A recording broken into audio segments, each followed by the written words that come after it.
Welcome to today's deep dive. This one's just for you. We're going to be exploring empathy and how it plays a part in poverty. Our guide is The Empathy Fix, a book by Keetie Roelen. It's interesting how she combines personal stories and scientific findings with what's happening worldwide. I like how Roland focuses on the people. She doesn't just throw statistics at us. Instead, we meet people who are struggling with poverty and those who are trying to make things better. Definitely. Like Shaquille, he's a community worker in Dhaka who works with people like Raisa, a woman dealing with poverty and an abusive husband. What struck me was how Shaquille does more than just charity work. He does. He really listens to Raisa, he gives her practical advice, and most importantly, he gives her hope. That's a great example of the three core components of empathy that Roland talks about: understanding, feeling, and acting. Shaquille doesn't just get what Race is going through. He actually feels her pain and does something to help her. It's a really powerful example of empathy in action. Now, can we talk about the history of empathy for a minute? I saw that Roland mentions philosophers like David Hume and Adam Smith, who looked into how we recognize and share feelings. Right, although people have been talking about empathy for centuries. There's a renewed interest in it these days across different fields. But here's the thing, there's also a worrying trend. Studies are showing that empathy is declining, especially among younger generations. Wow. Roland thinks that this disconnect from other people's struggles might be because of changes in society, increased pressure on people, and the emphasis on individual success over the well-being of everyone. That's concerning. So let's look at the science behind empathy then. I thought Roland's explanation of effective empathy was fascinating. Like when we automatically wince when we see someone get hurt. Exactly. Like we feel their pain. Right. Roland describes this interesting neuroscience experiment where women's brains actually lit up with pain signals when their partners were given electric shocks. It's incredible to think that our brains have an actual empathy circuit. Does that mean people who struggle with empathy have something wrong with their brains? Not really. Roland is careful to say that a lack of empathy isn't usually because of a physical problem with the brain. External factors and how we're raised seem to have a bigger influence. So that brings us to tribalism, which Roland talks about using the example of how the media covers Ukrainian refugees. She says that we tend to have more empathy for people we see as similar to ourselves. That's right. Tribalism is our tendency to favor our own group and see other groups as different or even dangerous. Oh, I see. This creates divisions and makes it harder to see the shared humanity in all people. Can you explain tribalism a little more for me? Sure. Imagine if you truly believed that all swans were white. You would mostly notice the white swans and wouldn't pay attention to any evidence of black swans. It's like that with poverty, too. We tend to see what confirms our existing beliefs, even if those beliefs are wrong. Right, I get it. We often fall into confirmation bias, looking for information that supports what we already think about poverty instead of questioning those ideas. Roland uses a funny anecdote about a Daewoo Matiz car to show this. I loved that story about Bart's mom and how she was convinced that the Daewoo Matiz was a popular car just because she kept seeing them everywhere. Oh yeah, it's a great example. It shows how confirmation bias works. We subconsciously filter information to fit with what we already believe, even when those beliefs are flawed. Uh-huh. This selective perception helps explain why stereotypes about poverty stick around, even though there's evidence that contradicts them. It's as if our brains are hardwired to look for confirmation rather than challenge our assumptions. Exactly. Now, Roland also introduces the idea of the cognitive tax of poverty. To explain this, she talks about her own experience trying to get groceries delivered online during COVID-19. At first, it seems unrelated, but she uses it as a way to understand how poverty can lead to cognitive overload. So it's not just about not having enough money, but the constant mental strain of dealing with scarcity, which can make it harder to make decisions and solve problems. So it's not about intelligence, but about mental energy. You got it. Okay. Think of your mental energy like a computer with limited processing power. For people dealing with poverty, this computer is always running multiple programs, worries about money, housing, food, childcare, and so many other stressors. This doesn't leave much processing power for anything else. It gets in the way of thinking clearly and planning effectively. Yeah. She uses that snow globe analogy, right? Yeah. If our mental bandwidth is like a snow globe, for those in poverty, their snow globe is constantly swirling with anxieties. It doesn't leave much room for peace or clarity. Exactly. And to back this up, Roland talks about research experiments done in New Jersey and Tamil Nadu. Oh, interesting. They show how financial scarcity measurably impacts cognitive performance. In both studies, people facing financial pressure did worse on cognitive tests, showing how poverty affects the mind. So they're basically always in tunnel vision mode. It's hard to see the big picture or think about long-term consequences. But is there a risk to putting it this way? Doesn't saying that poverty affects cognitive function sound like we're saying people in poverty are less intelligent? That's a good point, and Roland addresses it directly. She's clear that it's not about intelligence, but about the circumstances in which decisions are made. Imagine trying to make important life choices when your mind is full of anxieties about feeding your family or keeping a roof over their heads. I see. These anxieties create mental limits that make it hard to think strategically or consider long-term consequences. It's like poverty itself puts a burden on the mind, making it hard to think broadly. This makes me think about that common idea that people in poverty make irrational financial choices. Is Roland suggesting that those choices actually make sense given their situations? Exactly. She argues that while these choices might seem irrational to someone looking from the outside, they often have a hidden logic when you consider the individual's context. And to illustrate this, she shares the story of Laura in New Zealand, who used buy now, pay later schemes to manage the costs of raising kids. Right. Laura's choice, even though it could lead to debt, shows the tough choices people in poverty face when trying to provide for their families. Exactly. And Roland gives another interesting example. Tanzanian families buying food in small amounts, even though it costs more. Oh, really? This might seem strange, but it's a way for them to manage their limited resources, avoid waste, and control how much food they use at home. So what we might see as bad financial judgment is actually a calculated survival strategy. Uh-huh.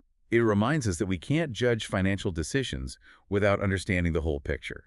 It's a strong reminder to check our assumptions before we jump to conclusions. Definitely. This idea of hidden logic connects to another concept that Roland explores, the Uh-huh. poverty premium. She explains how people in poverty often pay more for basic things like goods and services, which makes their financial struggles even worse. An example of this is prepayment meters for utilities. They often have higher rates than regular billing. I've heard of those. They disproportionately affect low-income households who might not have good credit or the money for a deposit to get regular billing.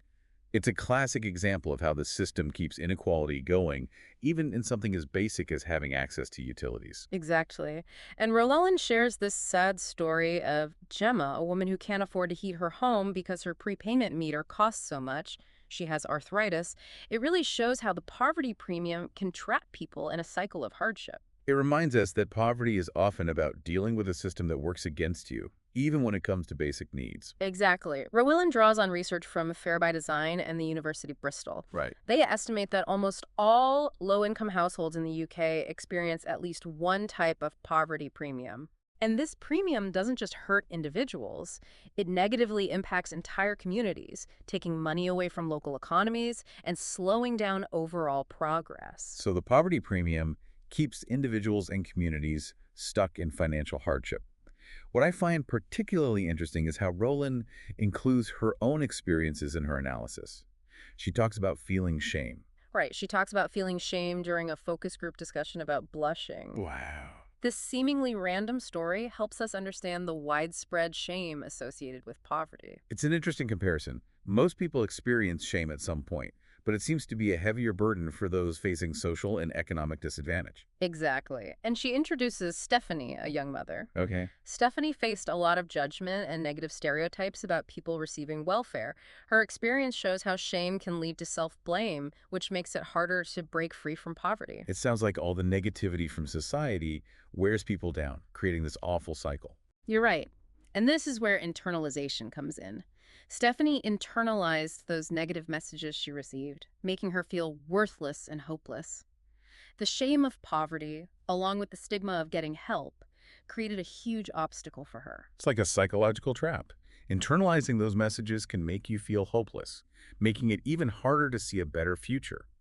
Roland's experience in Haiti really highlights the deep psychological impact of poverty, doesn't it? Absolutely. Her encounter with Swamen, a woman trying to survive in poverty, shows the huge emotional impact of deprivation. Uh-huh. Swamen felt worthless. She believed she had nothing good to offer, and that really shows how much poverty can crush self-esteem and mental well-being. It's like poverty itself becomes a source of shame, making people feel less worthy and believe they don't deserve better. Exactly. Roland then connects the shame and stigma of poverty to the concept of learned helplessness. Can you explain learned helplessness to our listeners? Sure. Imagine facing constant setbacks and failures no matter how hard you try. You might eventually start to believe you have no control over your life, like no matter what you do, the outcome won't change. This is learned helplessness, a feeling of giving up and not pairing anymore, which can come from dealing with tough situations for a long time. So in the context of poverty, this learned helplessness can lead to despair and make it harder to escape hardship. Exactly. It's like being trapped in a maze where the walls are made of shame and self-doubt. It's hard to see a way out. Yes. Roland argues that addressing the psychological impact of poverty is just as important as addressing their material needs. It's recognizing that poverty affects more than just someone's finances. It impacts their whole outlook on life, their self-worth, and their ability to see a better future. To illustrate this, she talks about Lee, a big issue vendor who avoids selling in a certain area because he doesn't want to run into people he knows. Lee's choice, while maybe not making sense financially, shows how strong shame can be. He prioritizes his dignity over making more money. This highlights how shame can lead people to make choices that, without realizing it, keep them in poverty. It's a powerful example of how shame can lead to withdrawal and isolation, which then further isolates individuals from potential sources of support and opportunities. Right. It becomes a self-fulfilling prophecy. Exactly. Roland connects this to our basic fight or flight response triggered by feelings of shame. In Lee's case, his flight response makes him avoid a potentially profitable area, demonstrating how shame can limit access to resources and opportunities. So, it seems we've come across a rather difficult situation. While we often aim to encourage personal responsibility, understanding the psychological weight of poverty shows the limitations of that approach. Definitely. Roland challenges us to really think about the effects of shame, stigma, and learned helplessness, and to try to understand these psychological barriers when we're working to alleviate poverty. This leads to a pretty controversial topic: using shame to change behavior.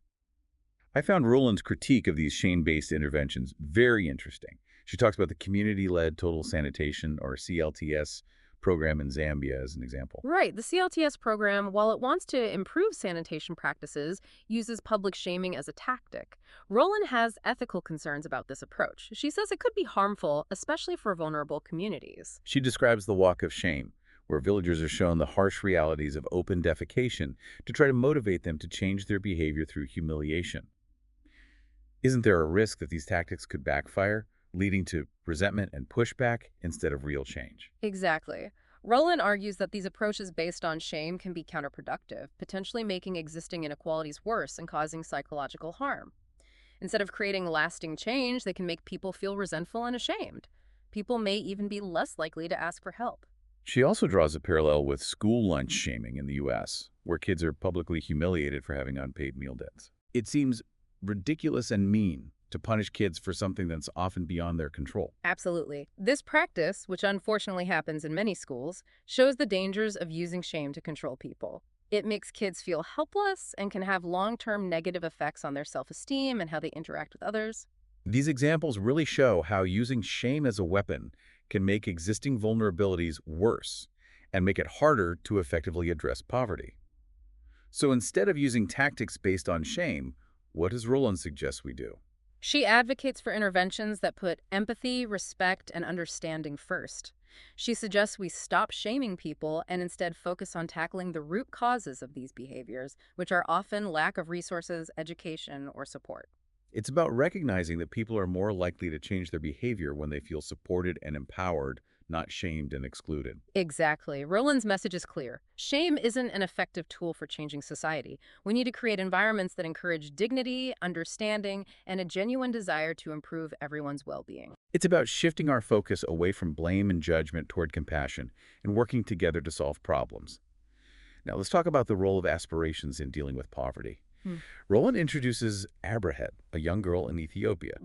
She dreams of becoming an engineer to help her community.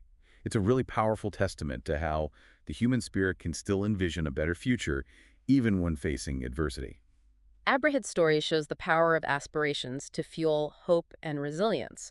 But Roland also warns against putting too much emphasis on individual aspirations without addressing the systemic obstacles that limit opportunities. Okay. She talks about the window of aspirations and explains how poverty can limit the range of futures that people can imagine. It's as if poverty itself shrinks a person's imagination, making it hard to dream beyond their immediate circumstances. Exactly. Poverty often means limited access to positive role models and experiences, which makes the possibilities people can envision for themselves much narrower.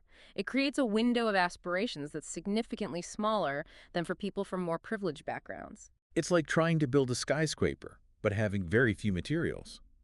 The foundation may be strong, but how high you can build is restricted by the resources you have. So how can we balance the importance of aspirations with the need to address systemic barriers? Roland says that encouraging aspirations has to go hand in hand with creating supportive environments that provide access to education, opportunities, and resources. It's about helping people dream big, but also giving them the tools and support they need to make those dreams happen. So it's not just about encouraging people to have big dreams. No, It's about giving them the resources and tools they need to actually achieve those dreams. exactly. Now, Roland talks about a promising approach to tackling poverty: cash transfers. Okay. She shares the story of Kondonani in Malawi, who, despite her struggles with poverty and HIV, sees hope for her grandchildren's future. Kondonani's story is really powerful. It shows how cash transfers can provide a safety net and create hope. It's not just about meeting immediate needs. Right. It's about empowering people to invest in their future and create a better life for themselves and their families. Exactly. Roland outlines how cash transfer programs are becoming more popular around the world as a tool to fight poverty. These programs, which give regular cash payments to people with low incomes, are gaining traction globally. She talks about how effective they are in improving food security, health outcomes, and economic independence. It's interesting how a simple intervention like giving people cash can make such a big difference. It really is. Roland emphasizes how cash transfers give people back their dignity and allow them to make choices that fit their needs and goals. It's about giving people the power to help themselves, not just handing them a solution. This brings us to another common misconception about how welfare money is spent. Yeah. There's a stereotype that people receiving welfare waste money on unnecessary things. Right. I'm curious how Roland addresses this deeply ingrained belief. She tackles this harmful stereotype directly, explaining how spending on appearance can be crucial for maintaining dignity and avoiding stigma. She shares Linda's story. Linda is a woman who's embarrassed about her missing teeth and tries to hide them. Linda's experience shows how even small expenses like dental care can affect self-esteem and social inclusion. It reminds us that judging how people spend money without understanding their situation can perpetuate harmful stereotypes and lead to wrong assumptions about how people in poverty use resources. Exactly. Roland stresses the importance of challenging those assumptions and recognizing the different needs people living in poverty have. What might seem frivolous to some can be essential for others, especially when considering the psychological impact of poverty. This brings us to her critique of conditional welfare programs, which place strict requirements on those who receive help. She shares Wendy's story from Australia. Wendy faced challenges and humiliation while navigating the Job Active program. Yeah. It seems odd that programs meant to help would impose such difficult requirements. Wendy's experience exposes the flaws of the nothing for nothing thinking behind conditional welfare programs. Right. These programs often create bureaucratic hurdles and don't consider the complex realities of poverty.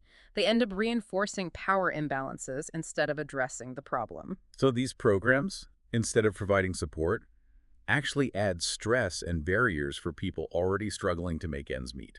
Exactly. Rollins criticizes the often unnecessary and burdensome conditions placed on people receiving help. No. She argues that these conditions can actually prevent people from taking opportunities that could truly improve their situation. It seems we've come to a crucial point in our conversation. We've looked at the psychological weight of poverty, the problems with interventions based on shame, and the flawed logic of conditional welfare programs. How does Rollins suggest we move past these ineffective and often harmful approaches? She suggests a fundamental change in how we think.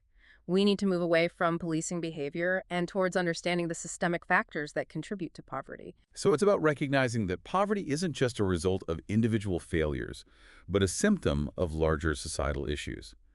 We need to acknowledge the limits of personal responsibility and focus on creating systems that empower people rather than punishing them for their circumstances. Exactly. She emphasizes the need to shift from judgment to empathy, from punishment to empowerment, and from individual blame to shared responsibility. This change in perspective seems crucial for developing more effective and compassionate solutions to poverty. But how do we actually implement such a big change in thinking? Roland suggests a combination of individual actions and changes to the system. On a personal level, she encourages us to challenge our own biases and assumptions about poverty, to listen to those who are affected, and to show compassion and support. So it's about recognizing that everyone has a role to play in building a fairer society, and that even small acts of kindness can make a difference. Absolutely. And on a systemic level, she advocates for policies that tackle the root causes of poverty, things like access to affordable housing, quality education, and living wages. Hmm. She calls for dismantling the systems and structures that create and maintain inequality, and for restructuring our society to prioritize the well-being of everyone. It's a call for a big change in our values and priorities, a shift away from focusing only on ourselves and towards a more collective approach where we recognize how interconnected we are and how we all have a responsibility to create a just and fair world. You put it perfectly. Roland's work challenges us to not only understand poverty, but also to take meaningful action, both individually and collectively. Well, it seems we've reached the end of part one of our deep dive. We've covered a lot, from the science of empathy to the poverty premium and the need for systemic change.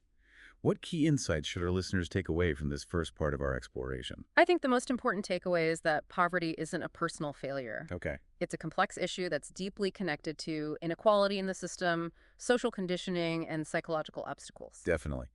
Judging people without understanding their situation just perpetuates harmful stereotypes and makes it harder to find real solutions. Exactly. We have to move away from blaming people and move towards understanding them.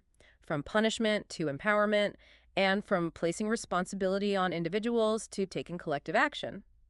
Only then can we start dismantling the systems that create poverty and make a world where everyone has a chance to thrive. That's a powerful message for us to carry forward as we continue our exploration in part two. So, to continue our discussion, let's go back to this widespread idea that poverty is a personal failing. Roland challenges this notion by showing us the systemic factors that cause and maintain poverty. It's kind of like blaming someone for drowning when they were never taught how to swim, wouldn't you say? Exactly. Roland argues that while individual choices matter, we can't ignore the impact of structural inequalities, discriminatory policies, and barriers to opportunity. So she's saying we need to change our perspective and see poverty not as a personal flaw, but as a result of this complicated web of social and economic forces. Right. And she emphasizes that we all have the ability to feel empathy and encourages us to use it as a powerful tool for change. Empathy helps us look beyond judgment and see that we're all connected, regardless of our circumstances. It's realizing that anyone, given a certain set of circumstances, could find themselves struggling with poverty. Right. It's a humbling thought that breaks down the idea of us versus them. Exactly. It reminds us that poverty isn't some far-off problem, but a reality for many people, often in ways we don't see. This brings us to a crucial part of Roland's argument, how poverty affects people psychologically. She looks at how scarcity and deprivation can affect thinking, decision-making, and mental health. She introduces this idea of the cognitive tax of poverty. Uh, It explains how the constant stress of managing limited resources can reduce our mental capacity and make it hard to plan effectively. it's like trying to solve a complex puzzle while juggling a dozen other things at the same time. Right. Your brain just doesn't have the space to focus properly. This cognitive overload can lead to a kind of tunnel vision, Oh. making it hard to see long-term consequences or go after opportunities that require a lot of mental energy. It's not about a lack of intelligence or drive. No. It's about the limitations caused by the constant pressure of not having enough. Roland believes that understanding this cognitive tax is really important for challenging that common misconception that people in poverty make bad decisions. Right. Because their decisions, while they might seem illogical from the outside, often make complete sense when you consider the choices they have and their immediate needs. Okay. She offers examples like those families in Tanzania who buy food in small amounts even though it's more expensive. It makes sense. This practice, while confusing to those with more financial security, is actually a way to manage scarce resources and reduce waste. So, judging financial behaviors without understanding the context can lead to harmful stereotypes and get in the way of addressing poverty effectively. Right. Moving beyond the cognitive impact, what about the emotional toll of poverty? I remember Roland diving into the shame, the stigma, and the feelings of worthlessness that often go with financial struggles. Yes, she shares some powerful anecdotes and stories of people who have carried the heavy weight of poverty. Poverty affects their self-esteem and well-being. My experience in Haiti really showed me this. I met a woman named Swamen, and she felt so worthless. Oh, wow. She believed that she had no good qualities. It was heartbreaking to see how poverty had stripped her of her sense of self. That's a poignant illustration of how poverty can create this feeling of hopelessness and despair. Uh-huh. It speaks to the profound impact that social and economic conditions can have on a person's sense of themselves. So it's not just about the lack of material resources, but also the erosion of dignity and self-worth. Precisely. Roellen argues that if we want to build resilience and empower people to seek a better life, we need to address the psychological impact of poverty. Okay. She supports approaches that promote dignity, respect, and agency. Uh-huh. Approaches that recognize the value inherent in every individual, regardless of their financial situation. This brings us to an important point: the need to challenge the way we approach poverty alleviation, which is often punitive and judgmental. It is. Roland criticizes the nothing-for-nothing attitude that's common in many welfare programs. Right. These programs often impose strict conditions and monitor recipients closely. She argues that these conditional programs, even though they might have good intentions, can actually make power imbalances worse. Uh-huh. They create bureaucratic obstacles, and ultimately, they undermine the dignity of the people they're supposed to help. She gives examples like the Job Active program in Australia, where people have to navigate this complicated system and meet all these requirements just to get basic support. Right. It's unbelievable. These programs often miss the complexity of poverty and end up trapping people in a cycle of dependence instead of empowering them. It's like asking someone to climb a mountain with faulty gear and no training. Right. The odds are against them right from the start. Roland supports shifting away from these punitive measures towards strategies that are based on empathy, trust, and an understanding of the structural factors that contribute to poverty. Okay. She highlights the potential of unconditional cash transfers, which provide a safety net without all those demanding stipulations. It's about offering a genuine helping hand, not just a temporary fix. Exactly. She shares inspiring stories about how these cash transfers have helped people invest in their futures, improve their well-being, and break free from poverty. It's like giving someone the tools and resources they need to build their own path, instead of telling them exactly what route they have to take. Right. These programs challenge the idea that poverty is caused by personal failings. Okay. They acknowledge that there are systemic barriers and inequalities that hold people back. Roland also criticizes the popular narrative of self-help, doesn't she? She does. She argues that while personal growth is valuable, it's not the only answer to poverty. Right. She points out that self-help often puts too much emphasis on personal responsibility, overlooking those systemic factors and structural inequalities we talked about. It's like telling someone to pull themselves up by their bootstraps when they don't have any boots. Exactly. Roland emphasizes the need to address the root causes of poverty. No? She advocates for policies and programs that promote economic justice, equal opportunities, and a living wage. It's about creating a level playing field where everyone has a fair chance to succeed no matter where they start. Exactly. She urges readers to challenge that common belief that poverty is a personal failing. Right. To understand that anyone, given a certain set of circumstances, could find themselves struggling with hardship. It's a reminder that poverty isn't about bad character. It reflects failures in the system and social injustices. Indeed. And she reminds us that empathy isn't just a feeling, it's a call to action. She urges us to use our understanding to advocate for change and support those who are struggling. So how does Roland suggest we turn this understanding into real action? She proposes exploring different models, like universal basic income or UBI, Okay. which would involve giving everyone a regular, unconditional cash payment. This is a pretty radical idea. It is. It challenges the traditional view that work is the only way to measure a person's worth. Right. It recognizes the value of all contributions to society. UBI aims to create a safety net that allows people to follow their passions, do meaningful work, and participate fully in their communities. It's about recognizing that individuals have value, regardless of their job or income. Right. Roelen acknowledges the challenges of implementing UBI both logistically and financially, but she emphasizes its potential to make society more just and equitable. And she stresses how important it is to redefine work and recognize the value of unpaid labor, especially caregiving and volunteer work, which are often ignored and undervalued. It's about acknowledging the contributions of people who might not be part of the formal economy, but who are providing essential services and support to their families and communities. These types of work, while essential for families, communities, and the economy, are often left out of traditional economic calculations and policy discussions. Roland believes we need to shift our perspective and recognize the immense value of these contributions from those who engage in unpaid labor. So it's not just about a paycheck, it's about the meaningful contributions we make to society. Exactly.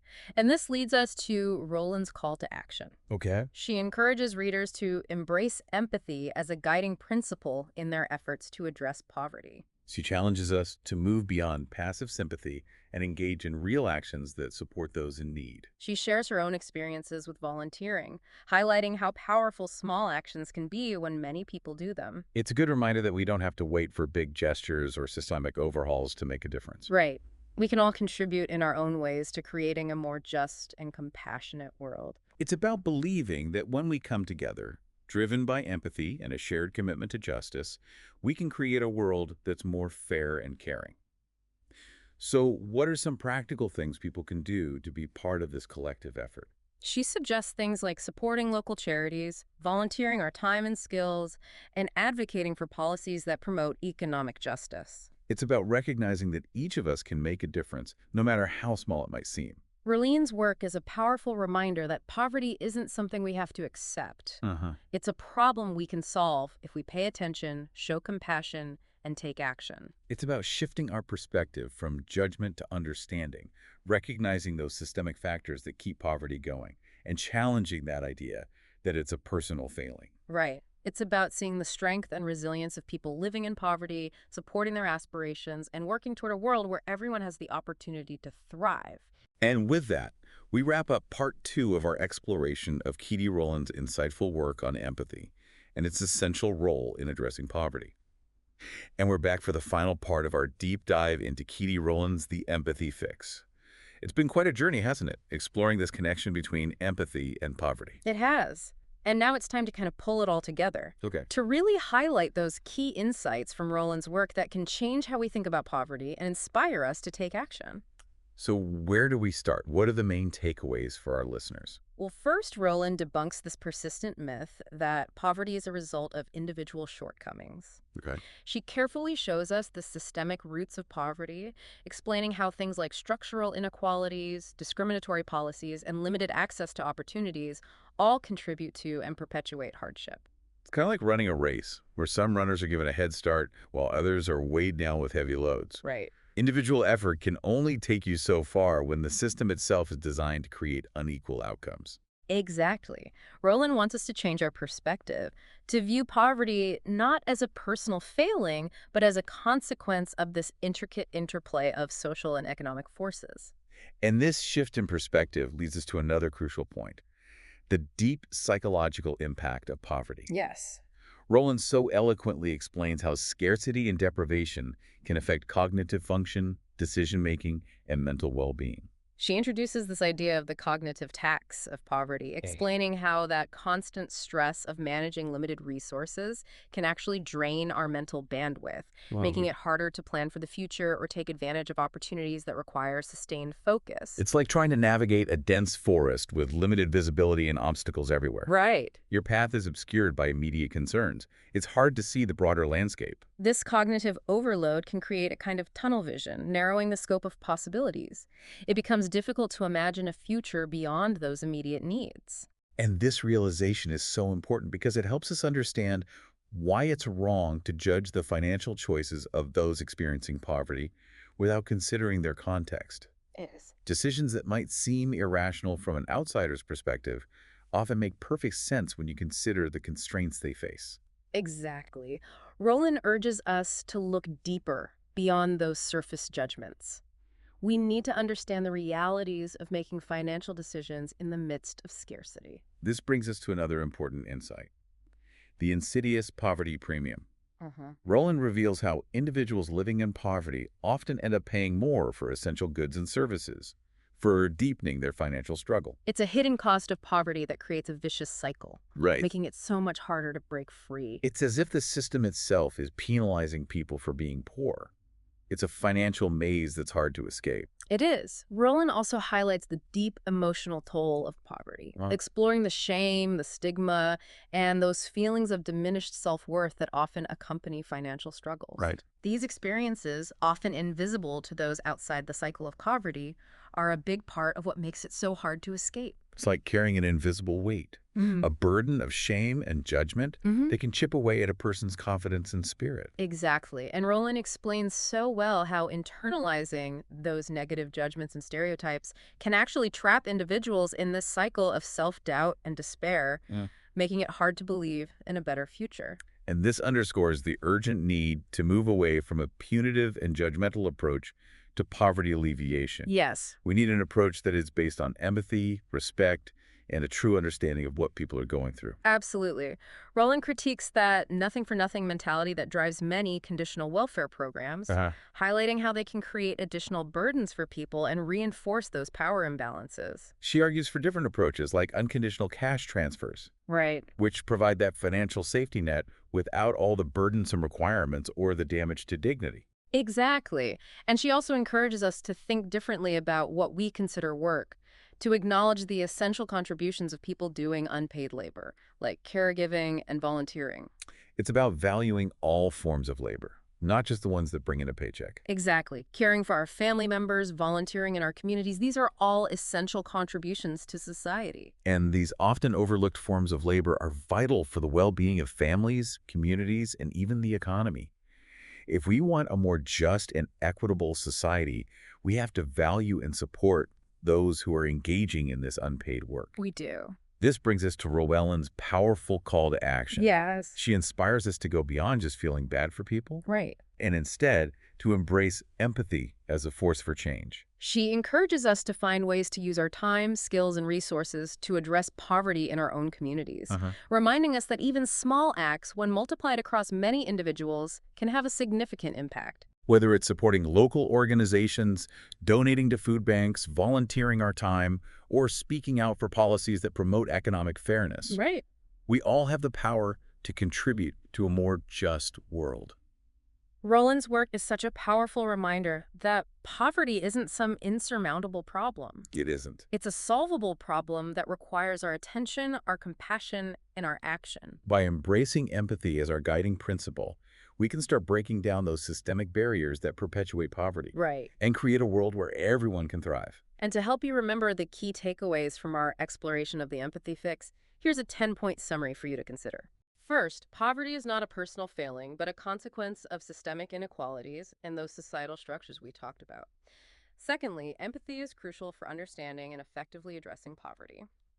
Third, the cognitive tax of poverty can hinder decision-making and limit people's opportunities. Fourth, seemingly illogical financial choices often have a hidden logic when you consider the context of scarcity.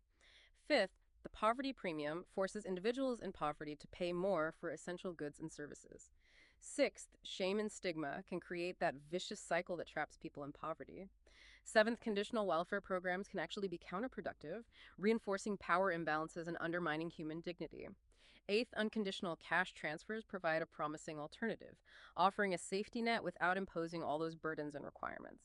Ninth, it's crucial to recognize and value all types of labor, including caregiving and volunteer work. And finally, 10th, we all have a part to play in tackling poverty through individual acts of kindness, advocacy, and working towards systemic change. Thank you for joining us on this really thought-provoking journey. Until next time, keep being curious and continue to explore the world with empathy as your guide.